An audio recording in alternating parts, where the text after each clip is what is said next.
I'm Nicole Nighthawk, here for Australian Musician, and today I'm speaking with Aussie born and bred guitar superstar, singer-songwriter, Orianthi. Thank you so much for joining me. Oh, thanks for the intro. Dogging me up there. Thank you. How are you doing today? Doing good? I'm doing well. And you know what I love? I love that you still have an Australian accent, because like you've been in LA for what, like 15 years or something? I think it's going on 17 years. 17 years. So that, I think that's really cool. But you've still got that Aussie thing. Well, you know what? It's funny because my accent is like more Australian now, because before I was trying to like round my R's and everything so that people could understand me out here, right? And it was just like, because no one could understand me what the hell I was saying, especially when you get into like Uber or a taxi and then, you know, like, where the hell do you want to go? I ended up somewhere else. So I ended up kind of talking with an American accent, and I got home to Australia. What the hell's wrong with you? Why you've been over there for a couple of years? So yeah, I'm impressed that you've been there so long and you've retained that bit of Australia. Yeah. You know what? I miss it so much. I miss my family. I miss my friends, my dog, my chicken. Yeah.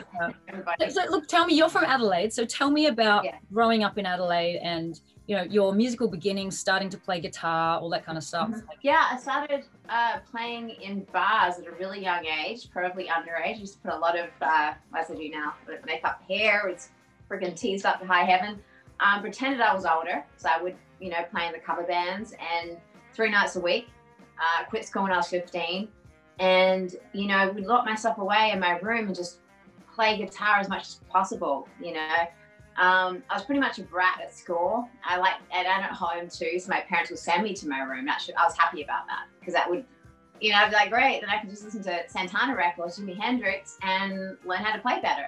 So, you know, I was obsessed with the guitar as I am now, and I just worked really hard until I was about like, you know, 20, and then I, you know, came up, actually 19, 20, and I came over to the US and played at the NAMM show, and got a record deal with Jimmy Iovine from Interscope Records. But, you know, I just, as I said, played in the pubs, played weddings, played everything, you know, pretty much up until then. And then, you know, when you get a record deal, that's when the real work starts. You know, it's like songwriting with everybody, trying to find your sound, what you want to come out with. Yeah. And Hollywood is not the nicest place to be when, you know, it's kind of like you kind of figure out who your friends are, and you know, that after a while, you know, like a good sort of group of people, because it's a crazy to have a label. Yeah. I mean, obviously you don't have the support, but. Yeah, I was without a label for a while, did that. And, you know, the thing is, it's like, you gotta have like, it's weird actually with the industry these days. I tell people it's changing every day, you know what I mean, on how you do things. And it's good to have some support. You know, I like to do records now myself and then get a label. So I have no A&R or somebody, you know, over my shoulder going, what are you doing? Where's the hit? You know? Yeah. I prefer to go in, pay for the album myself, go in, you know what I mean? And then go to the label and say, go to labels, you know, and say, hey, do you want to release this, make a deal with them? And that's kind of, you know, how it's happened in the past couple of records. But, you know, I mean, it's always different. And I love the major label thing. I love the indie label thing. It's different benefits with, you know what I mean, in sense of, I mean, artistic freedom is amazing, but at the same time, when I was with Interscope, I kind of did have I was pretty bossy actually when I first came over. And it was funny because I knew exactly what I wanted to do, which was to infuse like lead solos in pop songs. And I really wanted to inspire more girls and guys to pick up guitar. And I thought, well, why don't I have if I have a pop hit and I put like an 80s tapping guitar solo in it, and glorify it, it'll make kids excited to pick up the guitar, you know what I mean? And so that's it was kind of my thing. And so when I did that, it was funny, I left the studio that day and I'm like, they're gonna take that out. Because I was like tapping away, and according to you, right? I was like, they're gonna take that shit out.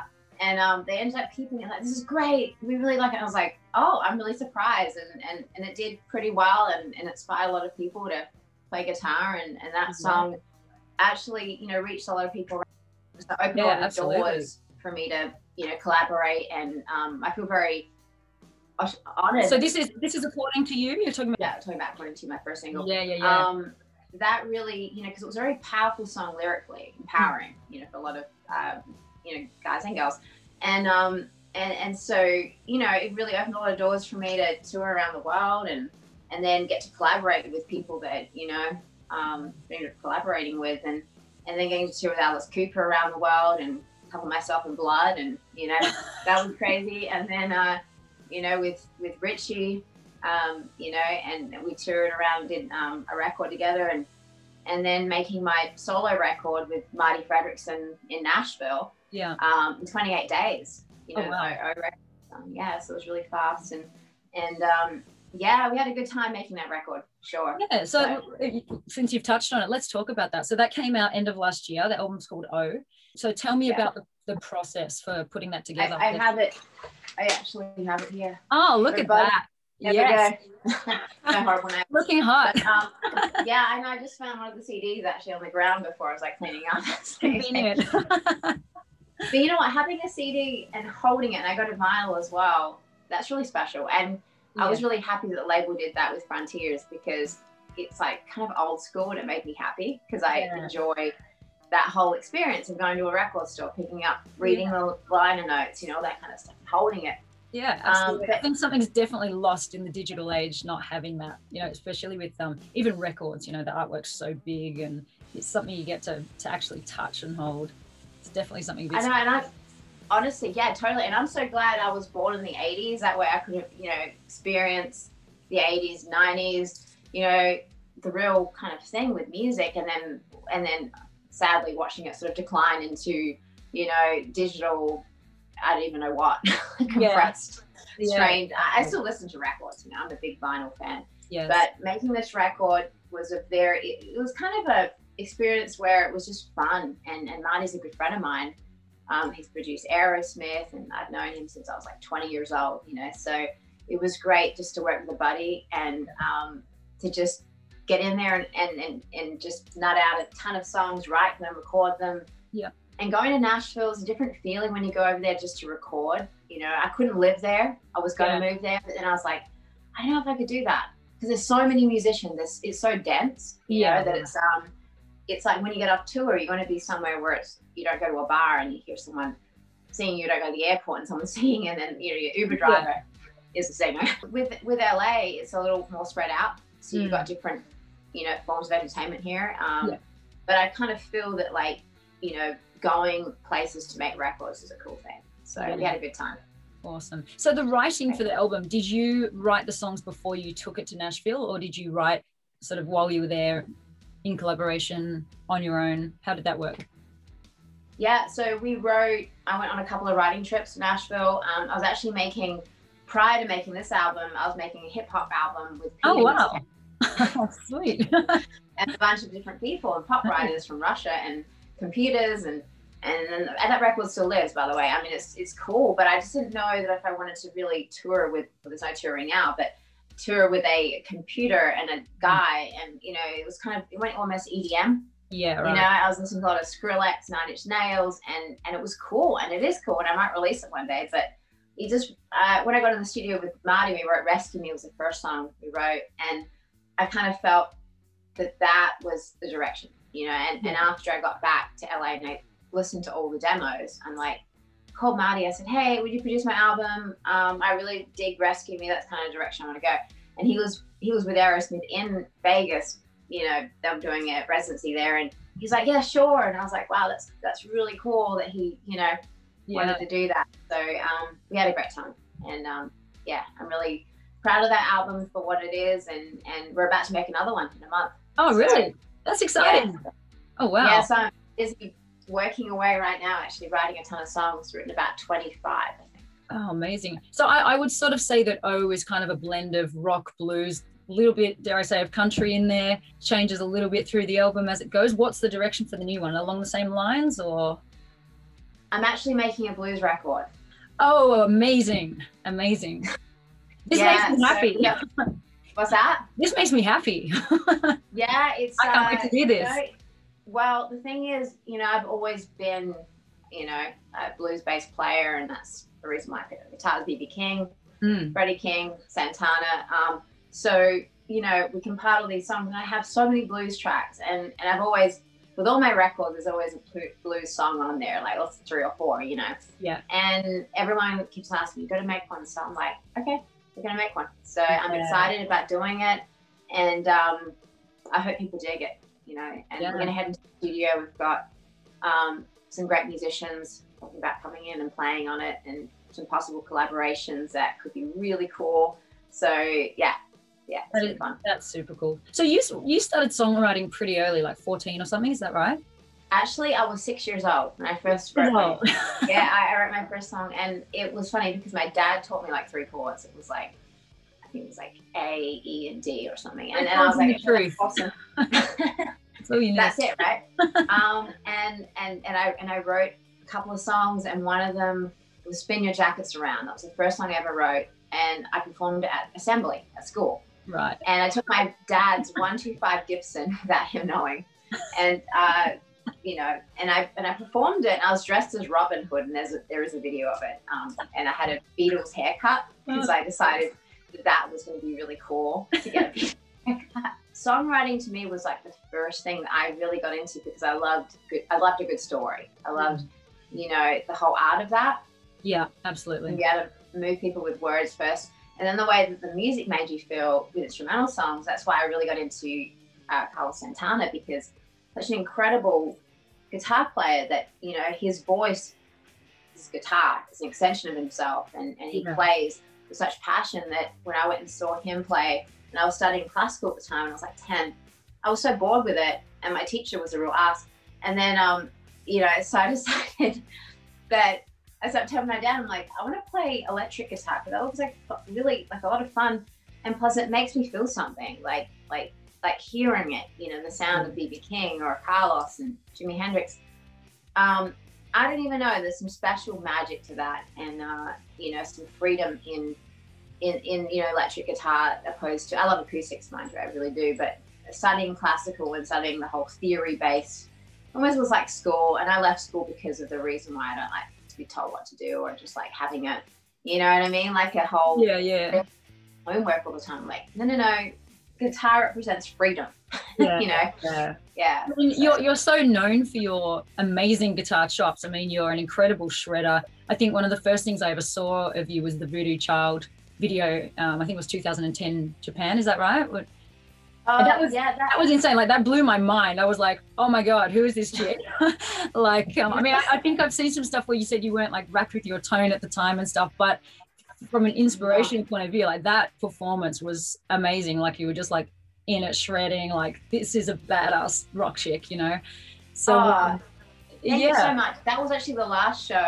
We were headlining Summer Sonic, 100,000 people, you know, Japan. It was amazing. It was the last show of the tour. I was delirious, hadn't slept in like 3 days. My tour manager said, you're gonna die if you don't sleep.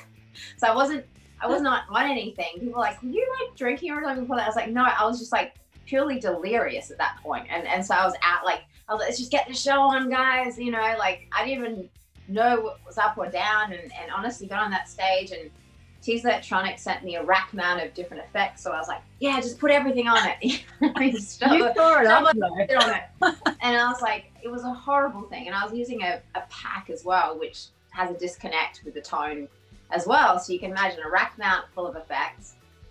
EVH amp turned to like 10 on gain, had the pack on my back, and I'm running around like a crazy person on you know, God knows what, on uppers. And I really wasn't on anything. So it was just a really fun, and it got a lot of views. I mean, it was pretty wild, but looking back on it, yeah, I mean, I think at the time could have been better, but, you know, I'm very hard on all my performances. I generally hate them all. So. Yeah, look, I was going to say, I think artists they're really hard on themselves, and you get so caught up in the technical details, but from a punter's point of view, like, that energy in that performance, it was just like I said, it just blew my mind. I was like, whoa, this is sick. Oh, thank you. Well, you know what, I think that, you know, when you put on a show, it's like, if shit's going wrong or stuff doesn't sound right, whatever, as long as you can entertain people and bring the energy to it and just have a good time. Yeah, well, you're running across the stage just like shredding. It was a huge stage, and it was really funny because my stylist gave me these really high heels to wear, and she got so mad afterwards. She's like, why do you wear your high heels? And I'm like, I could barely even freaking stand up. So I bought these Converse. Yeah. But I love that. I love that. It was just like real. So yeah, I would love to see you make like a Hendrix tribute album or something. That would be amazing.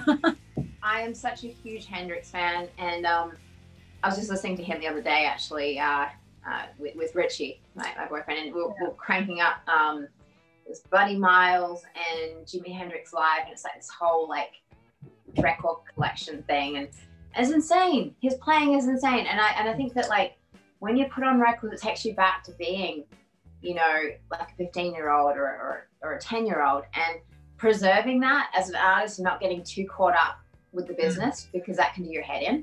Yeah. And I think, you know, just keeping, you know, that childlike enthusiasm for playing, excitement for music, all of that. I never want to lose that, you know. Going through so many ups and downs in this industry, going through so many managers, different record labels, different things. You know, people have no idea, and it's funny because you go on my Instagram, oh, your life is great. You know, it's like you don't. If I could picture everything else that's going on, you're like, holy crap, you know.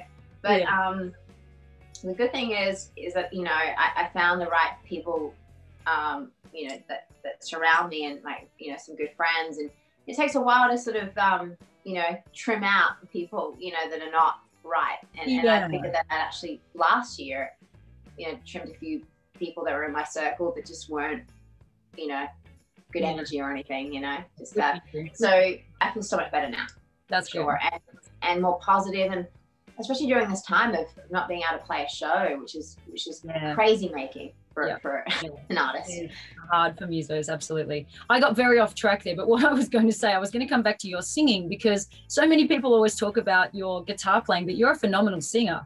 So what, I mean, it's a lot of work to put into being a guitarist of that level, but also a lot of work to put into being a singer of the level that you're at as well. So what kind of rehearsal sort of structure do you have for both singing, guitar, all of that? I really don't have a structure. I used to. I had this amazing vocal coach called Ron Anderson. He helped me a lot before shows, and when I was doing TV shows like, you know, Good Morning America or The View, or, you know, Jay Leno and all those things, because it's high pressure. I mean, it's like, oh my God. And then you stress yourself out so much that you lose your voice from stress. So, you know what I mean? So you got to have someone on hand. There's almost like a, you know, somebody to just lean on. And Ron really helped me through a lot, because I lost my voice completely at one point before Jay Leno, I think it was, and he had to come in and help me. But the thing is, get enough sleep. You know, I run every day. I try to just like take care of myself as much as possible. But you know, you got to have fun. You got to live your life too, and all that. So I don't really have much of a warm up. I usually just sing a couple of songs before I go on stage, like backstage or whatever, my acoustic guitar. That's my warm up. I imagine there was a lot of work in the early days, and I think you are a very complete artist, because you've got that amazing, you know, songwriting, vocal and guitar ability. It's something that a lot of people don't have. Thank you so much. Yeah. I mean, I did have quite a few different vocal coaches in Australia, and, you know, I had singing lessons, all that kind of stuff. I was really shy when I first started singing. I didn't even face my band, the cover band. Like, I was rehearsing with them, I'd be in the corner staring at the wall. I couldn't even look at people. It's like, they didn't look at me. You know, I was so nervous. And then I, you know, a couple of shots of bourbon, you're all good. Get out there and, you know, thanks to those boys, because they actually were like, just have a shot of bourbon or something, you'll be fine, you know. It'll be fine. And I was like, all right, actually, I feel great. Let's go play, you know. So, but yeah, no, it's definitely a thing where you just, for me, I don't consider myself to be a good singer at all. I want to become a better singer, so, and guitar player and songwriter. So it's a never ending kind of journey to, you know, and I'm competing with myself. You know, I think music is such a thing where it's expression, it's just doing your best, and your best is different at any given moment. But always, you know, doing like different things and making different records. They're like paintings, you know, you never want to make the same one over and over again. I don't want to bore myself. I get bored very easily. So, And that's the thing, you can't please everybody. So you have to actually, at the end of the day, just please yourself and do what's real to you. Absolutely. And, you know, it's been kind of weird this past year. I got a lot of trolls on my socials, and they were just awful, like to the point where I was blocking all these people, going like, what's going on here? It's so much like negativity, and just, you know, like, oh, you know, especially like coming out with a guitar or coming out with a record or coming out with something or whatever it is, and dealing with that. It's like, I'm a human being. Like, I am not like you know, talking like that can affect people. And especially when you're not playing shows, not, you know, getting that energy or having that outlet. And then you read your socials and it's like, what the hell, you know, and truly, I know quite a my friends experience it too, but it's psychologically, it's quite strange. And I would tell those people, why don't you just go put your energy into something else? You know what I mean? Yeah. Something creative, something. Absolutely. You know, pick up the guitar instead of. Yeah, these are often the people that aren't putting themselves out there themselves, so they've got no idea. And you know, I think also directing that at artists, like, we're sensitive beings. You know, we're our own worst enemies at the best of times. So, you know, honestly, exactly. Don't reaffirm that devil on my shoulder. Yeah, exactly. You know, it's screaming in my ear, you suck. You know, but that is like, seriously, sometimes it's like, it's kind of crazy, you know, because you go like, all right, you know, you do your best, and with music, it's such a thing where you want to help people. Yeah. You know, and by telling your story or whatever it is, and putting it into a song and creating a melody around it, hopefully, and music's helped me so many times throughout my life. It's been such a, you know, a therapeutic thing, you know, when there's no one to talk to you and talk back something, isn't a song, and it makes you feel better about yourself. So, being at service to people, I mean, you take that on as being an artist, right? So I also don't think setup around. I was going to say your setup's really cool. I love the skull and the. Oh, thank you.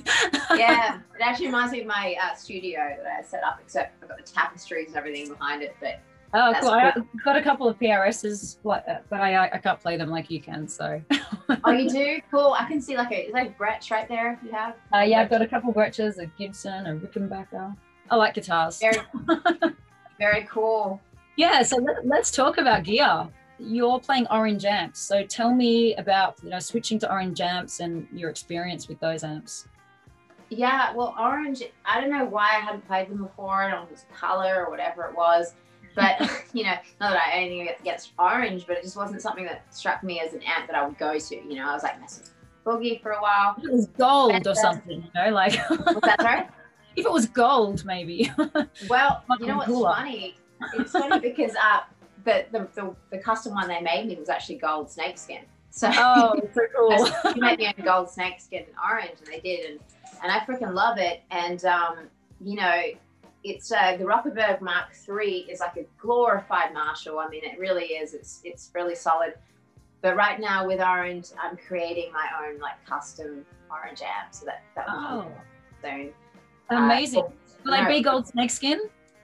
Yeah, we're going to discuss colors and what's going to work and all that, because I'm a pretty eccentric person, so I like lots of different weird shit. So we're going to make something that everyone will kind of dig, you know. So that's the thing. Well, that's why they have people around and a team. I would put my hand up for one of those, like, you know, if it was gold bling or, you know, gold snakeskin, like that's pretty cool. You know what? It's really cool and it sounds so good. And yeah, so I'm really happy to be with that company. They're a great bunch of people, and Pat Foley has been a good friend of mine for years. So, and then Cliff over there. So I'm really excited about, you know, creating something wonderful with them. And yeah, we're in talks right now about that. So it'll be awesome. And you've got a new Gibson also coming out, signature series Gibson. Show me this little beast that you've got here. I went and picked it up actually. It's over here. Oh, that is very, very sexy. You know what? Yeah. I went to Montana and they allowed me to sort of go through every guitar they had there, every model, and check them out. And this one just sounds great. It has like, you know, just has a great tone to it. I have no guitar pick right now. I have no idea where they're going. But yeah, this has obviously the J200 body, right, with a 345 neck on it. Yeah, and a glorified pickup with LR bags, and we made it so the mids really cut through, you know. So when you, I mean, honestly, I wanted to make a guitar that when you play a corporate show, I play quite a few of them, the sound man could be drunk, high, passed out, and it would still sound good because you can control it yourself. You know what I mean? Yeah, yeah. Sometimes they sound like really thin, like a lot of guitars do when plugged in. And this one just is really well balanced, and I cannot wait for people to get it in their hands. And it's done really well with the pre-sales and everything on it. And you know, I was going to go with white actually, and then I went past. I was in a factory and walked past this red color, and I'm going, I'm like, oh my God, no, we're not going white. We're going red. I was like, I really dig the red. That is really nice. Yeah. And they put crystals in it for me too. So we have amethyst and citrine. Oh, really? Yeah. So I'm going to bring it right up. Oh. See, picked up. Oh, yeah. That is sweet. That's so and cool. There's lotus flowers. Don't look at my fingers, but there's lotus flowers down the neck. And they put my O symbol on the next to the Gibson, which I got to tell you, that's pretty freaking cool. And I'm very honored. I do not take this for granted by any means. You know, Elvis Presley, you know, Johnny Cash, all the players that played Gibson, the reason why, you know, BB King, to have my own model is insane. And I'm so thrilled with it. So I can't wait for people to, you know, pick it up and play it. And we're coming out with some different versions of it later too. But this is the first one. And I got to tell you, the neck on it is just amazing. So I love it. So this is like a slightly thinner profile neck than what you'd typically find. Is that? Yeah, well, with the standard J200s, the necks are quite boat-like. They're more like rhythm guitars. They're quite big. Yeah. So I wanted to make something a little faster to get around, especially for a lead player. Yeah. And so I walked into the showroom in Hollywood, because I have a Gibson showroom out here, and I picked up it was actually Bradley Cooper's guitar from A Star Is Born, the 345 that he used. And I just picked it up because it was there and whatever. And I was like, but I love the neck on it. So I was like, you know what? About that J200, could we fix this neck on it? and we were on the Zoom call, and like this crazy ass Australian. I was like, honestly, they followed me down the rabbit hole. They were excited about it, and they said, we've never done this before. It's the first hybrid acoustic we've ever done with Gibson. So I'm like, yeah. So somehow my enthusiasm over doing it convinced them, because I'm such a kid around guitars, and it honestly, you can hear like it has a little more sort of spark to it than the usual J200. Not saying they're dull or anything, but this has a little more you know, sort of highs to it. In that mid-range, yeah. You can hear the real depth as well. Yeah. A bit more bite for lead. Yeah. I just a bit more bite, yeah. Yeah, definitely. Yeah. And it's just beautiful. It really is. I love it. I love all Gibsons and everything.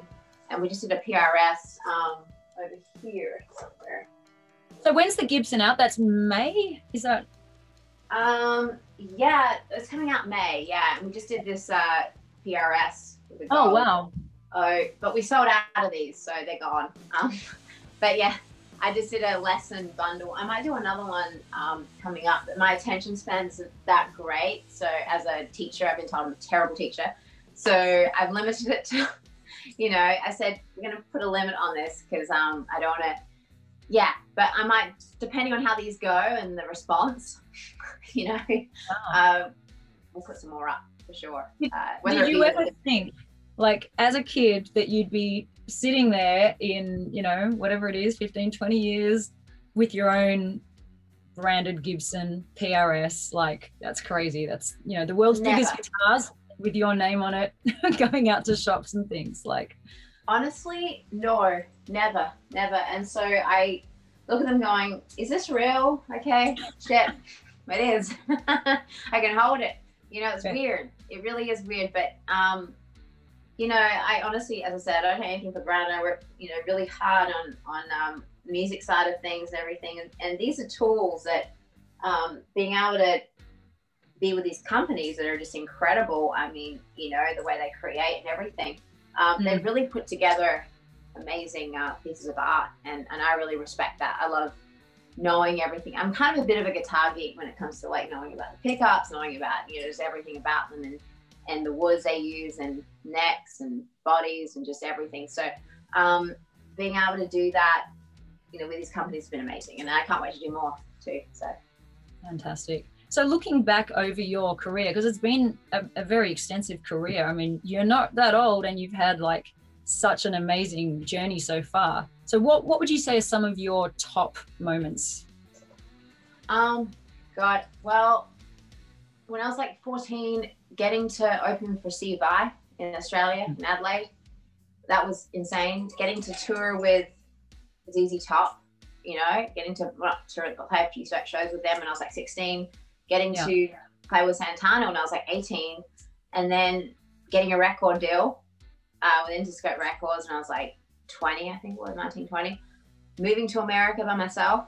My mum came to stay with me for a bit, and my sister came for a bit, but ultimately it was just like getting my own place, you know, moving out of home, 19, 20, you know, and different country, you know. That would have been pretty intense, pretty scary. Yeah, it really was. And at the same time, I was so like just about the music, and I had this vision, and I just wanted to create that. I wasn't thinking about the whole Hollywood thing. I wasn't thinking about the whole everything that comes with it. And when they bring in the stylist and they bring in all that kind of crap, you realize, oh, this is Hollywood, you know? and you know, it's a whole thing. But putting a record out, having a platinum record was amazing. You know, there's been lots of highlights. Getting to freaking play with Michael Jackson, you know, I mean, that was amazing. Yeah, like how was it knowing him, working with him? It was wild. I mean, getting the call, I was with Diane Warren. I remember I was doing a demo with her, and I was blown away that I got to work with Diane Warren. You know, she's an incredible songwriter. And I get a message through MySpace. Musical director Michael Bearden reached out to me and said, "You're just what we're looking for. Michael Jackson was looking at your videos, and he was at the Grammys or something, or watched the Grammys with me and Carrie Underwood. And would you come in tomorrow, learn Beat It, do Diana, and want to be starting something, and then, you know, just come in the next day?" I was like, "Is this guy like crazy? Like, is this real?" And I went into Diane, and she's like, "That's some crazy shit, but it looks real to me." So I called my manager, and they're like, "Yeah, this is real." So I was like, okay. Then Michael called me, and then hearing MJ's voice on the phone going, "Hi, like, I really love your playing." I was like going, "Holy crap. Okay, awesome. Sure, I'll see you there tomorrow," you know? So going in there, and he was really, I mean, I've never been that nervous in my life. Playing guitar in front of Michael Jackson and playing the Beat It solo, Eddie Van Halen, you know, I mean, Jennifer Batten, the players that have come in, Steve Stevens, you know, before me, pretty big freaking shoes to fill, which I honestly was like, I'm not going to try to fill their shoes. I am just going to be myself. I'm an artist. I'm going to approach the solo as an artist. So I'm going to play it differently. If he likes it, great. If he hates it, I'll be really upset and depressed for years. But, you know, I'm just going to be me, you know? And he dug it, and he hired us all that evening. So that was wild and emotional. And I couldn't tell anybody, actually. We signed waivers. I couldn't tell anybody I was working with Michael. Oh, really? And yeah, it was just a secret situation. And then the show never made it to the stage. Was that, sorry? And then the show never made it to the stage in the end. Yeah, we hired out. I mean, I hired out the Staples Center, the Forum. We performed the show to crew and some people, but it was never obviously, you know, at the O2 where it's supposed to be. But yeah, I mean, so we got the feel for what it was going to be like, and then we had our apartments ready to go in London. We had everything ready to go, plane tickets, and then he passed. So that was very, yeah, that was really, honestly, it was so shocking. And for everyone, even now, like, it's been like 10, 11 years, we still go, that was just the most amazing, like sad, kind of like weird, unresolved, you know, shit that happened, you know what I mean? Because we never knew, because he was completely happy that evening, going, "I can't wait to do this," and he passed. So, you know, that was crazy. But I just look back on the good memories and getting to work with the guy and everyone and making the friends that I made. Conversing with him that intense. So, what an experience. I mean, MJ, and then getting to know Prince too. I mean, working with Prince as well for off and on, and him being a friend. They're two of my like favorite. I mean, apart from Alice Cooper too. Incredible entertainers. So big loss to the world. But Michael is gone. Arguably like one of the world's greatest entertainers ever. I know, losing MJ, losing Prince, Bowie, all these, you know what I mean? Like B.B. King. I'm just grateful for the people we still have. And I just wonder who's going to be like the next, like that, you know what I mean? Like innovator like that. Yeah. It's pretty crazy to think of. I think of them as all like kind of aliens in a way, because they just changed music. They changed everything, you know? And watching and listening to what's going on right now on radio. And look, I dig some artists, I really do. But I just think that music needs to take that turn again back to real. You know what I mean? And somehow, you know, because I'm just listening to everything. It sounds, you know, a lot of the same. and to people to stop following trends Yeah. and rebel against it. And once artists all do that, Yeah. that's when we're going to have that beautiful palette of what we had before, you know, instead of just, you know what I mean, like a bunch of sheep. Sometimes Yeah. I think, Yeah, you totally. know, and I love, yeah. So what advice would you give, you know, last question, what would you give as your piece of advice to other artists out there? I mean, you know, I think that obviously right now things have changed and it's so like wild and crazy, but if you can just, you know, create as much as you can, be a light, you know, don't get drawn in with the dark matter that surrounds us right now. Be that light, so when things get better, you come out with a lot of positivity. People can be excited to see shows again. Yeah. So don't fall victim to the darkness that is, you know, because we can't play shows. Just keep on creating, keep on writing, and that's what I'm doing. I'm just basically talking to myself. But yeah, it's like that's it. Because I think as performers, as writers, we're there to lift people up. So yeah. Yeah, absolutely. Orianthi, it's been amazing talking to you. Thank you so much for your time, and good luck with your new album. Good luck with the launch of the Gibson. And Thank you so much. Yeah, I'm going to sneak something else in here. I heard that you might be doing a cooking show. I am actually going to be doing a cooking show, and I've got a cooking book that I'm putting together right now as well, because I love to cook. I haven't been able to have that many people over, so we have a lot of leftovers in the refrigerator and everything. But you know, it's a Greek in me. You know, I'm half Greek, so I've got to cook, and You need to eat more food. exactly. And you know, it's like I'm coming out, and you know, my boyfriend, he's like, okay, this is like so much freaking food here. I'm just like cooking up more things. He's like, this spaghetti, I just made this. And by making like healthier versions, alternatives of things, you know, and you know, that's it. And so that's what I'm gonna do. And the slogan is like tastes like rock and roll. So that's the name. Oh, that's cool. That's awesome. And yeah, so we're gonna put that together really soon. I've done some dodgy clips on Instagram of cooking with my assistant Audrey. I'm like, let's just film this. And she's like, are you sure you're in like an Eskimo jacket? You just walking with like, you know, and so I'm just so random. But so we're going to structure it properly and make it all pro and all that. Yeah, That's so very cool. Yeah. Well, all the best with that as well. All the best with the cooking show, the music, the gear, just life. Oh, well, thank you so much. And you stay safe. Are you in, where are you at right now? Are you in I'm Melbourne. So Melbourne? yeah. Really? When are we going to see you back in Australia? You know, I was actually talking to my guitar tech the other day, and he was talking about the festivals that are happening over there.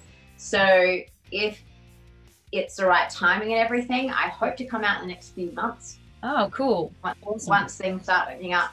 And it's just a thing with the quarantine, the 14 days, I'm going like, okay, I don't know if I could stay in a room 14 days. Yeah, it's hardcore. I'm gonna try to figure it out. So it's songwriting. Yeah, you know, I'm a runner though, that's the thing, you know what I mean? So a lot of stuff, and I got to get outside, so I'm just like, okay, we got to be safe and be sane. So we'll figure it out, you know, but I want to be over there. I really do. I miss everybody. Well, we hope to see you soon.